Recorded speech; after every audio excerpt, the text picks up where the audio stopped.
Hello students, basic chemistry classes में आपका स्वागत है। मैं राजीव दुबे। आज हमारा टॉपिक है मैकेनिज्म ऑफ एस्टरिफिकेशन। एस्टरिफिकेशन आपको मालूम है, कार्बोक्सिलिक एसिड की रिएक्शन जब अल्कोहल से होती है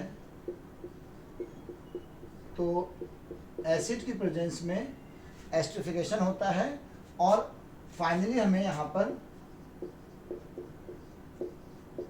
एस्टर मिल जाता है, वाटर निकल जाता है। इस प्रोसेस को हम लोग बोलते हैं एस्टरिफिकेशन।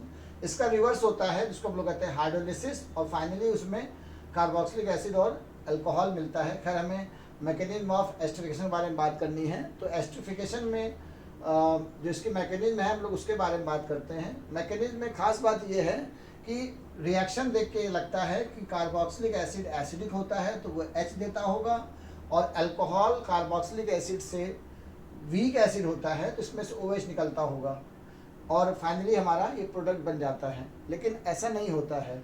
आप जब इसकी पूरी मैकेनिज्म ध्यान से देखते हैं या समझते हैं तो ये मालूम चलता है कि कार्बोक्सिलिक एसिड में से OH निकलता है और अल्कोहल से H निकलता है और फाइनली हमें ईस्टर मिल जाता है। देखिए इसमें क्या होता है मैकेनिज्म में। फर्स्ट स्टेप में क्या होता है कि जो कार्बोक्सिलिक एसिड है,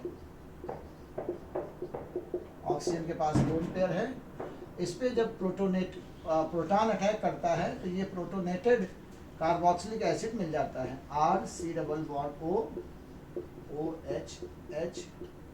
ये बन गया आपका प्रोटोनेटेड कार्बोक्सिलिक एसिड। इसमें से ये वाटर एज अ मॉलिक्यूल निकल जाता है और हमें असाइलियम कार्ब कैटायन मिल जाता है। वाटर निकल गया और असाइलियम कार्ब कैटायन मिल जाता है। तो फर्स्ट स्टेप में प्रोटॉन का अटैक होगा कार्बोक्सिलिक एसिड पे और उसके बाद प्रोटोनेटेड एसिड मिल जाएगा और फिर इसमें से वाटर निकल जाएगा तो असाइलियम कार्ब कैटायन मिल जाता है। सेकंड स्टेप में क्या होता है, ये जो असाइलियम कार्ब कैटायन हमें मिला है, अब ये अल्कोहल के मॉलिक्यूल पर जो दूसरा हमारा रिएक्टेंट है अल्कोहल के मॉलिक्यूल पे अटैक करता है।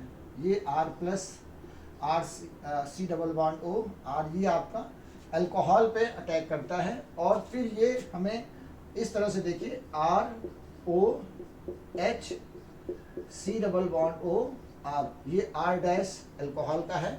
इस तरह से ये हमें RC+O R डैश H, ये प्रोटोनेटेड ईस्टर मिल जाता है। प्रोटोनेटेड ईस्टर मिल जाता है। प्रोटोनेस्टर के बाद क्या होता है, फिर ये हाइड्रोजन इलेक्ट्रॉन दे करके एज अ प्रोटॉन निकल जाता है। जो रिएक्टेंट जो हमारा कैटालिस्ट था वापस निकल जाता है। फाइनली वाटर मॉलिक्यूल का रिमूवल होता है।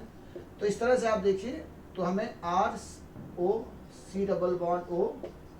और R डैश ये हमारा ईस्टर मिल जाता है। तो इस रिएक्शन को कहते हैं, इस मैकेनिज्म कहते हैं एस्टरिफिकेशन की मैकेनिज्म है ये। और आप इसमें अगर फिर से देखिए तो कार्बोक्सिलिक एसिड में से OH ग्रुप निकलता है, अल्कोहल में से H निकलता है और ये दोनों वाटर बनाते हैं। RCO R-O ये मिलकर के आपको ईस्टर देते हैं। तो रिएक्शन के मैकेनिज्म से ही हमें समझ में आता है कि जो रिएक्शन हुई उसमें अल्कोहल H+ आयन देगा और हमारा जो ये कार्बोक्सिलिक एसिड है इसमें से OH ग्रुप निकलता है। तो ऑर्गेनिक केमिस्ट्री में जो रिएक्शंस होती हैं उसकी मैकेनिज्म बहुत इंपॉर्टेंट है, क्योंकि मैकेनिज्म के बगैर कभी कभी ये चीज़ें समझ में नहीं आती हैं कि एक्चुअल रिएक्शन में क्या हुआ। ठीक है, तो ये आपका जो और ये एस्टरिफिकेशन रिएक्शन है ये बहुत इंपॉर्टेंट है, क्योंकि कार्बोक्सिलिक एसिड की प्रॉपर्टी में है, ये अल्कोहल की प्रॉपर्टी में है, ईस्टर की प्रिपरेशन में है, ईस्टर की प्रॉपर्टी में भी है कि ईस्टर का हाइड्रोलिसिस होगा तो फाइनली ये अल्कोहल और कार्बोक्सिलिक एसिड प्रोड्यूस करता है।